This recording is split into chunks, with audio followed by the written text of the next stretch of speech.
Il faisait du théâtre Depuis le collège de Roubaix, Notre-Dame-des-Victoires, il y avait un professeur de lettres qui était fou de théâtre, et puis on va pas aimer beaucoup aussi le français, il était très fort, il aimait aussi tout ça. Et puis il donnait toujours, tous les ans, il donnait une représentation au collège de Roubaix avec des anciens et des élèves. Et tous les ans, il y avait cette grande pièce. Il avait joué, l'année de mes fiançailles, il avait joué Antigone, le rôle principal d'Antigone, d'Anouilh. Et son rêve, c'était de monter Cyrano. Ça a toujours été son rêve. Je me souviens, comme premier cadeau de fiançailles, je lui ai donné un bel album illustré de Cyrano de Bergerac. Et il l'a mis en œuvre pour les prisonniers pendant la guerre, quand ils rentraient de la guerre. Pour la maison du prisonnier qui s'occupait d'envoyer des colis, il s'est mis en un rapport avec ces gens-là. Il a réuni tous des anciens du collège, des amateurs, et il a monté Cyrano comme ça. Mais ça a eu un succès fou. Pendant 2 jours, c'était de la folie. Et voilà, c'est que ça a commencé comme ça.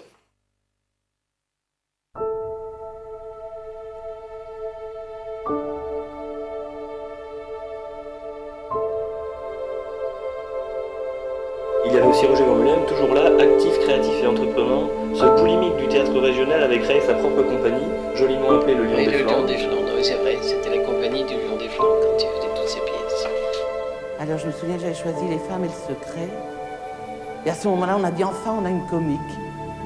Et c'est longtemps après, quand j'ai eu mon prix, qu'est apparu Roger Van Mulem, à qui je dois énormément.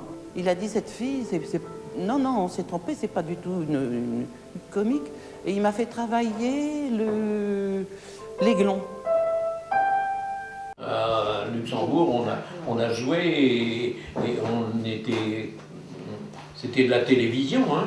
D'accord, donc D'ailleurs, moi, quand j'ai joué au Petit Bonheur... c'était les débuts de la télévision. Les débuts de la télévision. Alors moi, c'est un copain, un comédien avec qui j'avais fait un petit rôle, qui m'a dit, tu sais, moi j'ai un copain qui s'appelle Roger Van Mulem, qui a une troupe, si ça t'intéresse, je te préviens, il n'a pas d'argent et il ne te paiera pas très très cher. Je dis, bon, moi ça tant plus, ça. Et c'est comme ça que j'ai rencontré Roger. On prenait le train et puis on s'arrêtait à Thionville, le Metz Thionville, je crois. Et puis on allait jusqu'à Luxembourg. Après, quand on allait en voiture, c'était... des comédiens qui conduisaient ou qui se relayaient. Oui. On répétait la veille, on dormait là-bas, je crois. Et c'était là. Et on enregistrait. Mais on répétait toujours dans le Nord, à Roubaix. D'accord, oui, c'est ça. Et vous, 15 jours après, hop, vous aviez C'est ça. 15 jours pour répéter une pièce. Voilà, c'est ça. Oui. Parce que quand j'ai Mais pensé- attention, c'était des pièces qu'on avait jouées au théâtre. Alors il suffisait de se remettre dans les rôles, quoi. C'est déjà plus facile.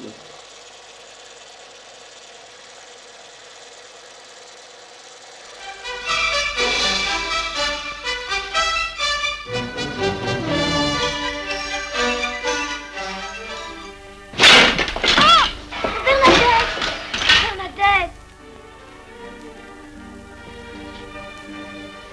J'ai mal, je peux plus bouger.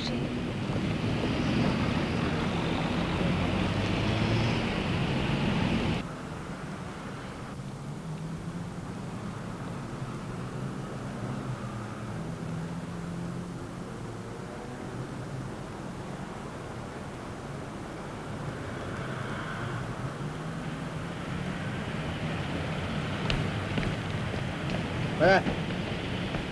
Elle était là. Tu es encore une chance. En voulant passer par cette fenêtre qu'elle est tombée. Vous allez sur le toit ou elles en venaient? Moi, elle m'a dit qu'elle en revenait. Ça pourrait être très important pour nous, ça. Mais l'histoire de la porte ouverte, moi, je crois pas. La porte était fermée à clé. La preuve, c'est que pour l'ouvrir, l'équipe de secours a dû utiliser un passe-partout. Attention, ou la porte était ouverte et vos services sont responsables, ou les enfants sont sortis par la fenêtre, et alors?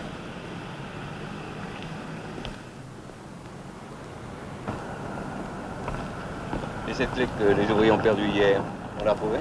Non. Mais si les enfants avaient eu cette clé, elle s'en serait servie pour sortir et pour entrer.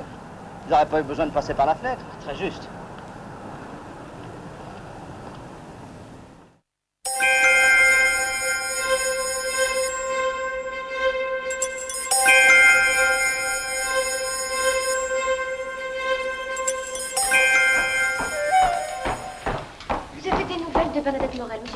faire? Oui, on va l'opérer ce matin. Les nous sont prévenus aussitôt. Bon, vous voulez me tenir au courant? Le chirurgien dit que tout se passerait bien. Espérons-le. Nous aurons besoin de Nadal tout à l'heure, vous me l'enverrez. Oh, la pauvre petite est bouleversée. Bernadette est sa meilleure amie. Bon, c'est des inséparables, hein. Vous pouvez le dire. Elle était avec Morel sur les toits. Votre sensible aime les émotions fortes. De toute façon, rassurez les enfants et dites que Morel est hors de danger. Faites la lumière sur cette affaire. C'est embêtant. Très embêtant. Pour tout le monde. Oui, c'est quand même pas ma faute. Non, sûrement pas, mais c'est la faute de quelqu'un. Qui? Les enfants, il me semble. Oui, sans doute. Mais il faut le prouver. De leur côté, c'est de la désobéissance, il faudra des sanctions. Un exemple. Mais si c'est d'une autre, il y a faute professionnelle. Je connais ces gosses, elles sont pas mauvaises au fond, mais elles ont le diable au corps. Elles pensent qu'à jouer. On peut tout de même pas les tenir en laisse. Il faut savoir la vérité. Dès que l'inspecteur de la PJ arrivera, mettez-vous à sa disposition. Il faut que cette histoire serve de leçon aux petits et aux grands.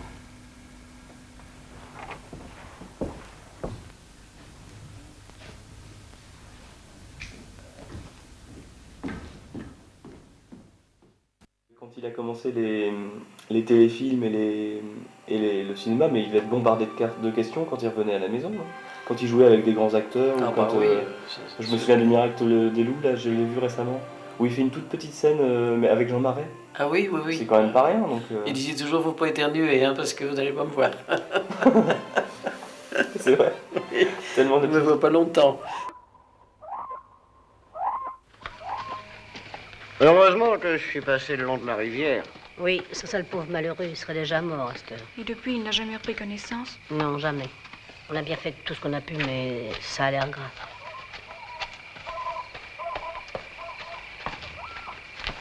Ah, vous êtes venu, monsieur le chirurgien. Je vous remercie. J'ai obéi à vos instructions. Vous n'avez parlé à personne? Non, madame. Mais pourquoi tout ce mystère? Suivez-moi, je vous expliquerai.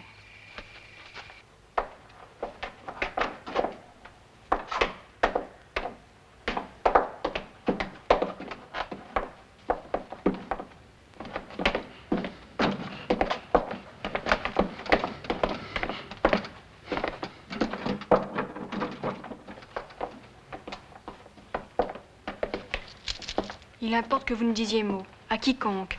Vous m'entendez? Le silence sur tout ceci. Soyez sans crainte, on se souvient de vos bontés. Que le ciel vous aide. Surtout, descendez sans bruit.